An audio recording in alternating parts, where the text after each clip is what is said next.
उसके बाद नेक्स्ट आ जाता है लाइपोपोलिसैकेराइड्स। लाइपोपोलिसैकेराइड्स जो हैं इनमें आपको पता होना चाहिए कि एंडोटॉक्सिन होती है, ठीक है, ये एंडोटॉक्सिन होती है, ये आपको पता होना चाहिए। और रिस्पॉन्सिबल किसके लिए होते हैं, शॉक, हाइपोटेंशन वगैरह जो है उसमें इन्वॉल्व होते हैं ज़्यादातर, ठीक है। तो ये आपको चीज़ें जो है आनी चाहिए, ठीक है। It is also called as endotoxin because it is an integral part of the cell involve in contrast to exotoxins, ठीक है, which are relatively secreted from the bacteria. ये जो लाइन्स हैं ये आपने अच्छे तरीके से याद करनी है, ये वाइवा के लिए इंपॉर्टेंट है और एमसीक्यूज़ में भी आती हैं, ठीक है। देन आपको ये जो है ये एससीक्यू के लिए आना चाहिए। LPS is composed of 3 distinct units. कौन से 3 डिस्टिंक्ट यूनिट से बना हुआ है, तो ये आपको एससीक्यू के लिए तीनों पॉइंट्स आने चाहिए, ठीक है। देन आ जाता है टीकोइक एसिड। टीकोइक एसिड जो है ये एमसीक्यू और एससीक्यू दोनों में पूछा जा सकता है, ठीक है। इसके जो ये मेडिकल इंपॉर्टेंस है टीकोइक एसिड की, ये एससीक्यू में आ सकती है, ठीक है। तो ये आपने अच्छे तरीके से याद करनी है और ये एमसीक्यूज़ के लिए पढ़ लेना है कि ये ग्राम पॉजिटिव वॉल में सिर्फ प्रेजेंट होता है, ठीक है। देन हमारे पास आ जाता है साइटोप्लाज्मिक मेम्ब्रेन। साइटोप्लाज्मिक मेम्ब्रेन जो है ये ऑलमोस्ट सब बैक्टीरियाज में जो है वो सेम होती है, ठीक है। इसके जो ये 3 पॉइंट्स हैं, 4 इंपॉर्टेंट फंक्शंस हैं, ठीक है। 4 इंपॉर्टेंट फंक्शंस है, active transport, energy generation, then synthesis of precursors of the cell wall, secretion of enzyme and toxins. ये 4 इंपॉर्टेंट फंक्शंस जो हैं ये आपको बताने चाहिए इसके। देन साइटोप्लाज्म आ जाता है। साइटोप्लाज्म के 2 डिस्टिंक्ट एरियाज़ हैं, ये भी आपको आने चाहिए, ठीक है। देन हमारे पास राइबोसोम्स है। राइबोसोम्स की जो ये सब यूनिट्स हैं इनका आपको पता होना चाहिए, ठीक है, और इनका साइज़ आपको पता होना चाहिए बस। उसके बाद ग्रेन्यूल्स। ग्रेन्यूल्स जो हैं ये आपको पता होना चाहिए कि स्टोरेज एरिया है फॉर द न्यूट्रिएंट्स, ठीक है, stain characteristically with certain dyes, ठीक है। और इसमें ये आपको पता होना चाहिए मेटाक्रोमैटिक ग्रेन्यूल्स होते हैं, ठीक है। मेटाक्रोमैटिक ग्रेन्यूल्स के बारे में आपको पता होना चाहिए। और उसके बाद न्यूक्लियाइड के बारे में जो है आपको इसकी इंपॉर्टेंस थोड़ी सी पता होनी चाहिए। एंड देन आपको जो है इसकी जो है ये न्यूक्लियाइड लिखा हुआ है कि इसमें न्यूक्लियस नहीं होता, माइटोटिक स्पिंडल नहीं होती, हिस्टोन्स नहीं होते, न्यूक्लियर मेम्ब्रेन नहीं होती, ठीक है। ये 3-4 पॉइंट्स आपको पता होने चाहिए कि न्यूक्लियाइड्स में ये चीज़ें नहीं होती, ठीक है।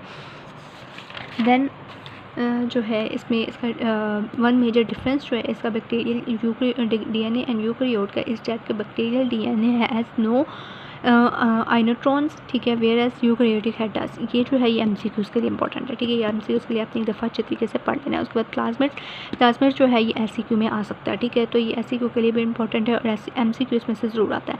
तो इसकी आपको डेफिनेशन फर्स्ट ऑफ ऑल पता होनी चाहिए, ठीक है। उसके बाद पता होना चाहिए कि ग्राम पॉजिटिव ग्राम नेगेटिव दोनों में प्रेजेंट होता है और उसकी एग्जिट टाइप्स कौन सी होती हैं, ट्रांसफरेबल और नॉन ट्रांसफरेबल, ठीक है। ये दोनों टाइप्स भी पूछी जा सकती हैं। टाइप्स ऑफ द प्लाज्मिड्स क्या हैं तो वो आपने बतानी है, ठीक है।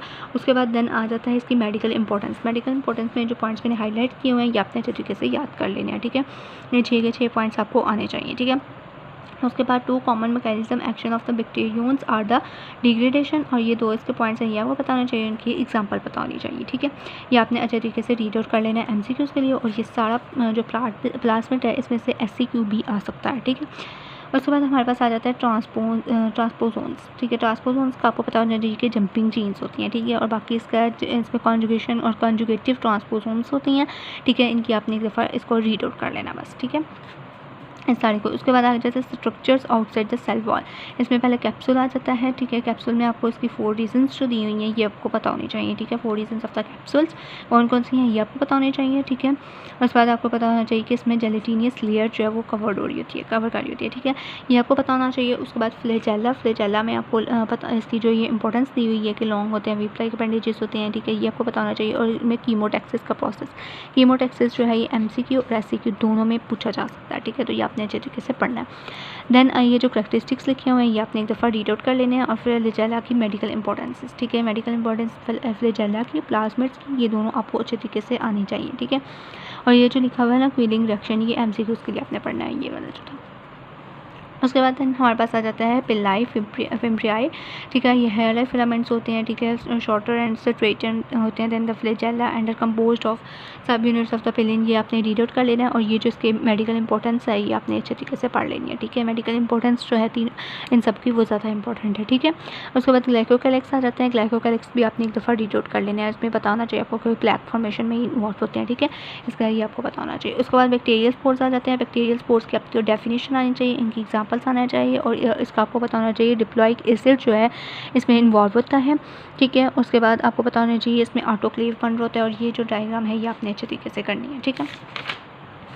उसके बाद जो मेडिकल इंपॉर्टेंस दी है स्पोर्ट्स की, ये बहुत ज़्यादा इंपॉर्टेंट है, ये आपको आनी चाहिए, ठीक है। ये आपने MCQs के लिए जो है वो अच्छे तरीके से पढ़ लेनी है, ठीक है। और MCQ के लिए आपने यहाँ से भी एक दफ़ा रीड आउट कर लेना है। ये सारा जो पल्स दिए हुए हैं ये आपको पता होने चाहिए, ठीक है। ये सारे आपने अच्छे तरीके से याद कर लेना है और पीछे जो सारा चैप्टर है उसको एक दफ़ा रीड आउट कर लेना है, ठीक है, MCQs के लिए। Medical importance of the spores, ठीक है, फ्लैजेला, फिब्रियाई, ठीक है, ये और प्लाज्मिड्स, ये इन तीनों की मेडिकल इंपॉर्टेंस बहुत ज़्यादा इंपॉर्टेंट है, ठीक है। तो ये आपने अच्छे तरीके से याद करनी है, ठीक है। और सेल्फ असेसमेंट के क्वेश्चंस करने हैं, ठीक है। इंशाल्लाह होप सो कि आपका वीडियो पसंद आई होगी। अगर अच्छी लगे तो लाइक करें, सब्सक्राइब करें एंड शेयर करें और दुआ में याद रखिएगा। अल्लाह हाफ़िज़।